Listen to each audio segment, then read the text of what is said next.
Welcome to Crisis in Perception, where we examine the system shaping our world one book at a time. It is good to be back at the desk. It is, and today we're opening a file that I think most people assume is pretty much closed. Mm-hmm.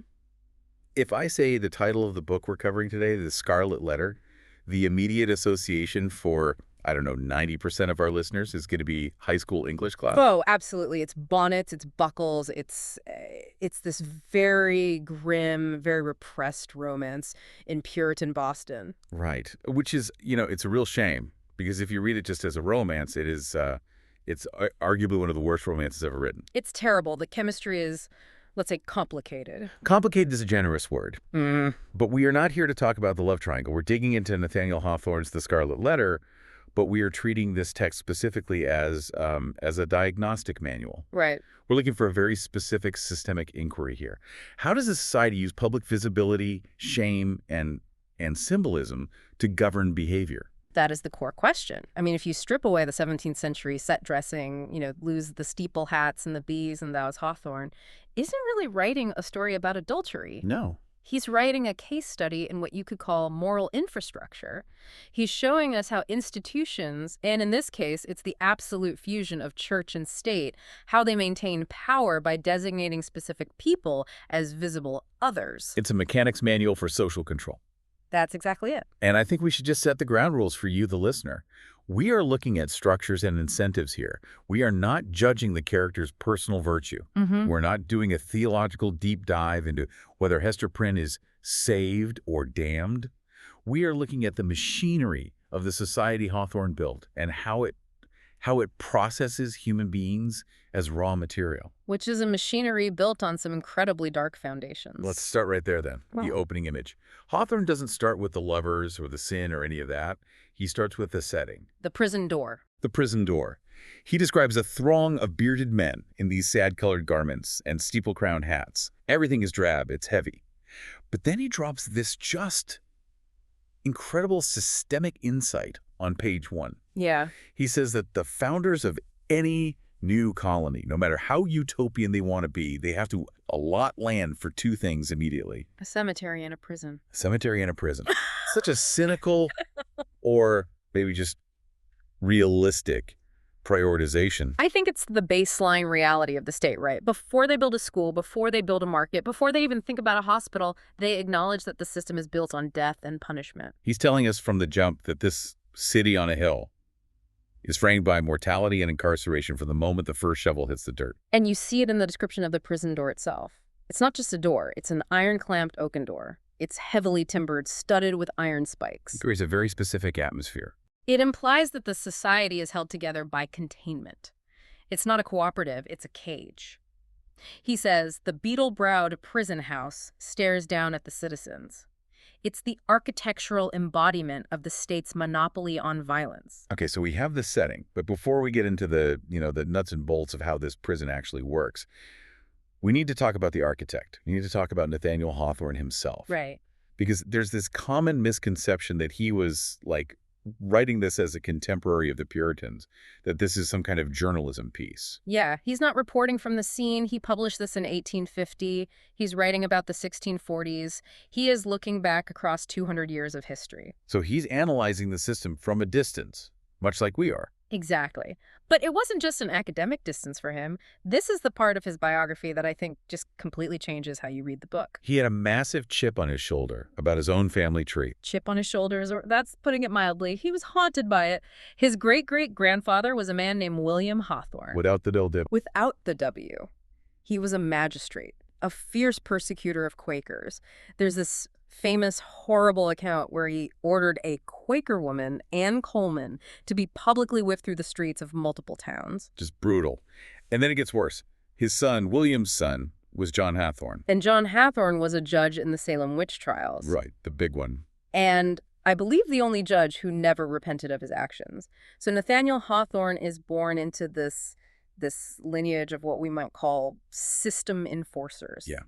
Men who use the law to crush perceived deviance. And Hawthorne was so deeply ashamed of this, so repulsed by the blood on his own name, that he actually changed the spelling. He added the W to Hawthorne to distance himself from that intolerant bloodline. And that is a systemic insight in itself, Yeah. right? He is personally invested in reverse engineering how his ancestor system went so wrong. He wants to know how a supposed utopia turns into a place where you're whipping women and hanging witches. And that brings us to the framing device of the book, which I think is almost always skipped by modern readers because it's a bit tedious, but it is absolutely essential for our analysis. The Custom House. The Custom House. The introduction chapter.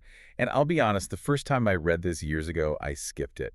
It's 50 pages of him talking about his boring government job. It is boring on purpose. That's the point. Hawthorne frames the novel as a found object. He claims he was working in the Salem Custom House, which he actually did, and he says he found this rag of scarlet cloth in the shape of an A and a roll of papers written by a long-dead surveyor pew. So he presents the story not as fiction he just invented, but as an artifact, a file he discovered in the basement of the bureaucracy. Exactly. And by framing it that way, he gives it this sort of pseudo-historical weight. But more importantly, it allows him to step in as the interpreter of the system. Wait, he's not just telling a story, he's decoding a file left behind by the state. That's it. So for this deep dive, we need to treat the book exactly as he presents it. A model of institutional behavior that Hawthorne constructed to explain the failures of the past. Okay, so let's look at that model. Let's get into the moral infrastructure. When we look at the town of Boston in the novel, how is the user interface designed? What's the physical layout? The physical layout tells you everything you need to know about the values of the system. The whole town is built around the marketplace. Okay. But what is the centerpiece of the marketplace? It's not a statue of a king. It's not a fountain for the community. It's the scaffold, the pillory. And it's parked right there in front of the church. The two are linked. The scaffold is the central node of the entire system. In terms of system design, this is about the centralization of judgment. It is the stage. And that marketplace scene at the beginning of the book just demonstrates this perfectly. Yeah. The entire community is forced to watch. That's a key point. Punishment here isn't just about the person being punished. It's a spectator sport. Hawthorne describes the crowd as having a grim rigidity. They are there to watch Hester Prynne come out of that prison door. So this is our first major narrative insight, moral law as physical infrastructure. The system is designed to turn a private sin into a public event. And by forcing the community to watch, the system reinforces its own collective identity. We are the good people down here. She is the bad person up there. It excludes the transgressor to bond the group. It defines the Yavis by pointing very, very clearly at the them. It's basically tribal cohesion 101, but, synthesized into architecture. Precisely. And that leads us directly to the second insight, shame as a tool for perception control, because the punishment isn't just standing on the scaffold for a few hours, right? Okay. It's the branding, the Scarlet Letter A. And this is a brilliant piece of system design if you want to look at it coldly. Think about the difference between, say, a prison sentence and the Scarlet Letter. The prison sentence has a beginning and an end. You serve your time, you pay your debt to society, you leave. But the letter is a life sentence of visibility. It never ends.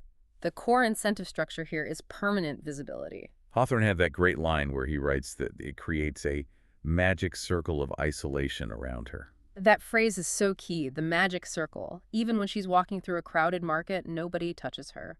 She is physically present but socially exiled. She becomes, as the text says, a living sermon against sin. She stops being a person and becomes a prop for the state. A walking billboard for the morality of the magistrates? Yeah, she is data. She is a data point walking around town reminding everyone of the rules. And think about what that does to the public. You mentioned the gossips standing outside the prison.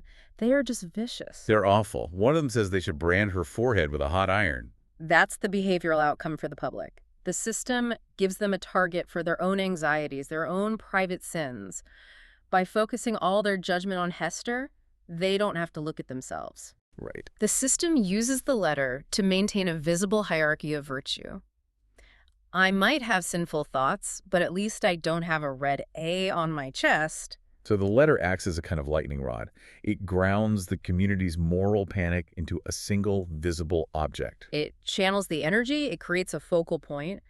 But there's a flip side to this, which I think is our third big insight. The system creates this hyper-visible sinner in Hester. But it also creates the necessity for a hypervisible saint, and that is where things get really, really messy with Reverend Dimmesdale. This is what you'd call the architecture of hidden transgression. Exactly. The system relies on a strict binary. Saint versus sinner. There is no middle ground. You are either on the scaffold or you are in the crowd pointing at it. And the problem with binary systems is that they're brittle. They break easily. Oh. And Dimmesdale is the saint in this equation. He's the young, eloquent minister. The text literally calls him the mouthpiece of heaven. And because of that role, the system incentivizes him to hide. If he were just a regular guy, maybe he could confess.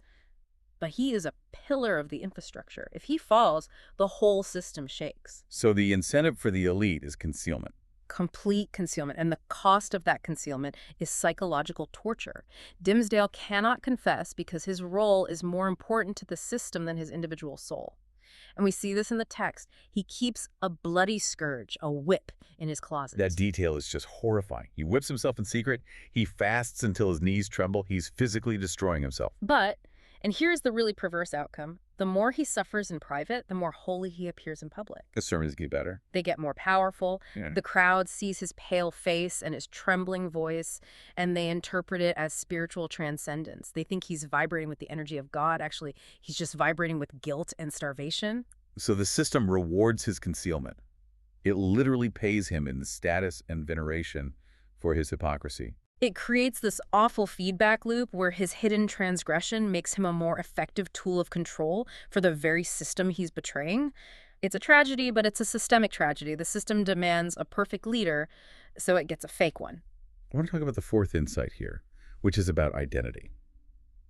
The system tries to reduce Hester to just one thing, the A. It tries to flatten her entire complex humanity into a single symbol. And that is the goal of all labeling systems, isn't it? To reduce the human to the category. And it works to an extent. Hester's own identity is consumed by the letter. Even her daughter, Pearl, identifies her by it. Oh, Pearl. We have to talk about Pearl. She is such a strange character. She's not really human in some scenes. She's described as an elf, a sprite, a bird. She is described as the Scarlet Letter in another form. She is the living consequence of the sin. And there's that one scene where Hester takes the letter off in the forest just for a moment of relief. Yeah. And Pearl throws an absolute fit. She screams and points and refuses to come to her mother until she puts the letter back on. That's terrifying. The child essentially polices the mother. The child enforces the system's brand. Because the child only knows the mother through the label, the system has mediated the relationship between mother and child. Pearl cannot recognize Hester as mother without the A because the system has defined Hester as the A. But this brings us to a really interesting point about how systems evolve, or maybe how they fail. The system tries to fix the meaning of the A as adultery. That's the intent. But over time, the meaning slips. It drifts. Because systems cannot fully suppress human utility. Hester becomes a nurse. She helps the poor. She makes these beautiful clothes for everyone, even for the dying. She doesn't fight the system with words or protests. She fights it with competence. And eventually, the townspeople start saying the A stands for able. Right. And then Hawthorne writes that incredible line, "The letter had the effect of the cross on a nun's bosom." So it's a failure of the system's original design. They wanted to manufacture shame, but because Hester acted with utility and dignity, she hacked the symbol. She changed its value. It shows that perception is negotiated, not absolute. It's malleable. That's fascinating. The system tried to brand her as prash, and she recycled herself into a kind of saint, but she is still outside society. Yeah. She's able, but she is still other. She's just a useful other now. She's not invited to the parties. She's just allowed to clean up after them. The system absorbs her utility, but it still denies her full humanity. Let's move to the fifth narrative insight. We've talked about the letter, the scaffold, the minister. But there is another player in this system, an invisible one, the black man. The black man in the forest. This is the Puritan term for Satan, for the devil. But in terms of system maintenance, how does this narrative function? Is it just, religious superstition? No, it's much more than that. It's a border control mechanism. It's the external threat that justifies the internal control. You need a boogeyman. Right. The black man represents everything outside the system: chaos, passion, the wilderness. The fear of the black man keeps the population huddled inside the settlement under the watchful eye of the church. It's the classic wolf at the door narrative. Precisely. You may not like the strict rules here in town, but out there is the black man, and he's much worse. But what I found really interesting is how this applies to Mistress Hibbins. Yeah. She's a witch. She literally talks about riding her broomstick into the forest to sign the black man's book. And she does this in public. She leans out the window of the governor's mansion and shouts it at people. And yet she is not on the scaffold. Why? Why is Hester destroyed for a love affair, but Mistress Hibbins is walking around openly talking about meeting Satan? Because she is Governor Bellingham's sister. There it is. And this just lays bare the system's class bias. The moral law is applied with brutal, absolute severity to Hester, a woman of no rank. But the governor's sister, she is tolerated. She's just eccentric. Power protects its own. The system has blind spots, and those blind spots are almost always shaped by privilege and power. It's so blatant. Hester's the example. Hibbins is the exception. Until she isn't. I mean, historically, the real woman she was based on was eventually executed. But in the time frame of the novel, she represents the hypocrisy of the elite. She is allowed to dabble in the very evil the system claims to be fighting simply because she shares DNA with the magistrate. Speaking of the elite, let's do a little systems mapping. We've touched on the dynamics, but let's explicitly define the actors and their roles in this machine. If we were drawing a diagram of Boston in 1642, who sits where? Sure. Let's look at the hierarchy. At the very top, you have the magistrates and the governor. Governor Bellingham. The enforcers. Right. They represent the iron framework of the state. And Hawthorne gives us this delicious, telling detail about Bellingham's house. He lives in luxury. Yeah. He has English-style furniture, portraits on the walls, and he's drinking from these big tankards of ale. While enforcing austerity on everyone else. No ribbons or fancy clothes for you, but I'll take another flagon of ale. Exactly. The enforcers are exempt from the aesthetic deprivation they impose on the public. They signal their power through the very things they ban. It's a classic hallmark of authoritarian systems. Austerity for the masses, indulgence for the leaders. Okay, then below them, we have the clergy, Reverend Wilson and Reverend Dimsdale. They are the voice of the system. Their job is to provide the emotional and intellectual justification for the severity of the enforcers. Dimsdale is the heart, Wilson is the head. They frame the punishment as love and salvation. They're basically the PR department explaining why the cage is actually a hug. Then there is the leech, Roger Chillingworth. Chillingworth is a fascinating systemic role. He's not quite clergy, not quite magistrate. He is the independent auditor, the surveillance agent. He's Hester's husband, who shows up in disguise as a doctor. And he represents the cold, scientific pursuit of secrets. The system relies on Dimsdale's secret to function. Chillingworth's entire role is to dig that secret up. He attaches himself to the weak point in the system, which is Dimsdale, and he just eats him alive. He mines him for data. He is the leech. He sucks the life out of the hypocritical host. He's essentially running a private intelligence operation inside the town. And finally, we have the public, the chorus. The people in the marketplace. They are the distributed enforcers of shame. A system like this cannot work if the public doesn't buy in. They have to stare, they have to gossip, they have to shun. They are despotic in their temper, Hawthorne says. But, as we saw with the meaning of the A shifting to able, they are also malleable. They can be retrained over time. Right. I want to talk about the feedback loops here, because a system needs energy to keep running. What is the fuel? What keeps this engine going? Well, the primary fuel is the loop of shame and legitimacy. By shaming Hester, the community reassures itself of its own righteousness. It's a loop of normality. I know I'm good because I'm looking at her, and she's bad. Exactly. It's a negative definition of virtue. And then there is the Dimsdale loop. The tongue of Pentecost loop. This is the most twisted one. It's a spiral. Concealment leads to suffering. His suffering leads to more passionate sermons. The passionate sermons lead to veneration from the public. And that veneration forces him into even more concealment. It's a perverse incentive structure. Happiness is suspicious, but agony is holy. That's it. If Dimsdale were happy and honest, he'd just be a man. Because he is tortured and lying, he becomes a saint in their eyes. The system literally incentivizes his destruction. It consumes its best people to maintain the illusion of purity. But the system is stable, right? I mean, it works in its own grim way for a long time. Why doesn't it collapse earlier? Because of safety valves. Hawthorne shows us this on Election Day. Who is allowed to be wild and break the rules? The Thailers. And the Native Americans who are visiting. Right. They are allowed to drink and wear bright colors and be loud in the marketplace. Because they aren't part of the covenant. They're outside the system's jurisdiction, in a way. Exactly. The system tolerates deviance at the margins to define the center. You let the sailors be rowdy, so the Puritans feel even more pious by comparison. It stabilizes the core identity by having a chaotic periphery to point at. Okay, let's bring this forward. We promised we would use this as a diagnostic for the present day. We aren't Puritans. We don't have literal scaffolds in our town squares.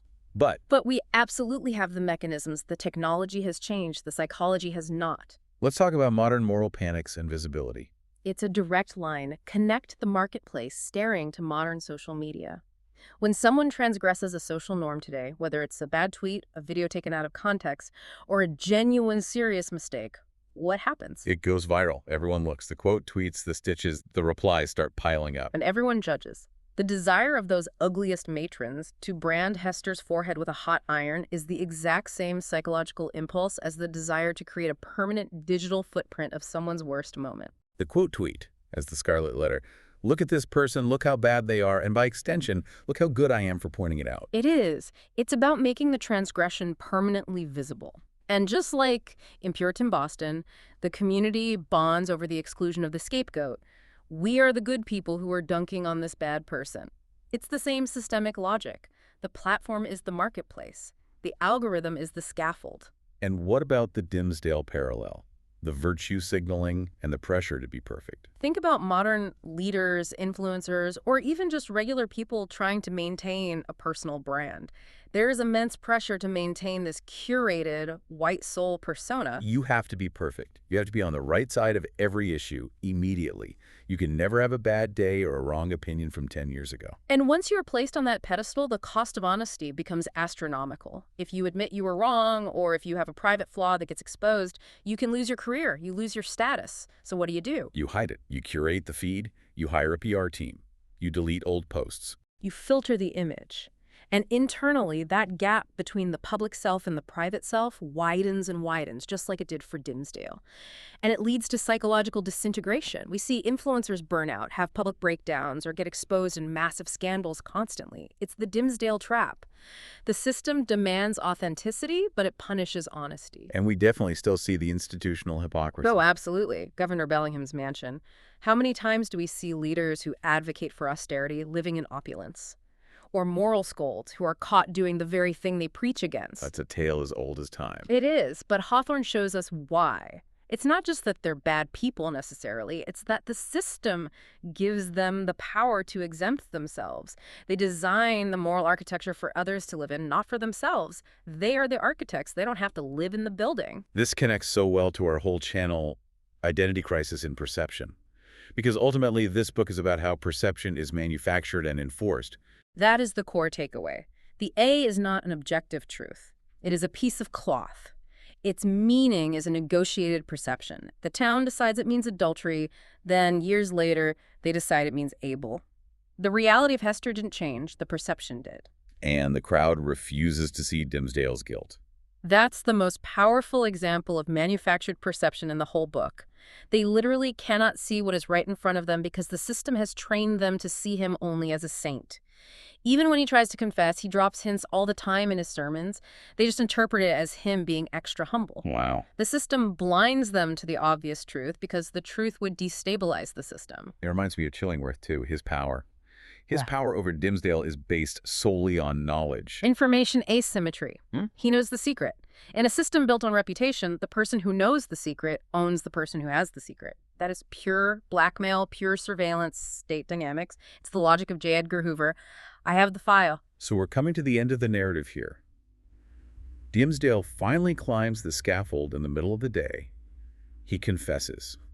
He dies. The only way out of the binary for him was death. He couldn't integrate the two halves of himself in that world. The system had no protocol for a forgiven leader. And Chillingworth just withers away because his host, his purpose, is gone. He has no purpose without the victim. Surveillance requires a target. But Hester survives, and this is where I really want to land for our conclusion. Hester leaves, goes to Europe with Pearl, but then she comes back. This is the most provocative, most ambiguous moment in the entire book for me. She returns to the little cottage on the edge of town. and she puts the letter back on. Voluntarily. Why? I mean, why would she do that? She escaped. She was free. She could have lived in anonymity in London or Paris. It's the ultimate question the book leaves us with. Is it because the system won? Did it shape her identity so thoroughly that she literally cannot exist without the label? I am nothing if I am not the woman with the A. That's the pessimistic reading, that the institution colonized her mind, that she's institutionalized, like an old inmate who can't handle freedom and returns to prison. But there is another reading, Which is? that it is an act of reclamation. By choosing to wear it when she doesn't have to, she strips the system of its power to punish her. She changes the meaning of the symbol one last time on her own terms. It's no longer a badge of shame imposed by the magistrates. It's a badge of experience. It's her history. She owns it. And she becomes a counselor to other women who are suffering? She does. The text says people, especially women, come to her with their sorrows. She becomes a figure of wisdom. The A becomes a symbol of knowledge, of having survived the system. She transforms the tool of oppression into a tool of service. So the final provocation for you listening is this.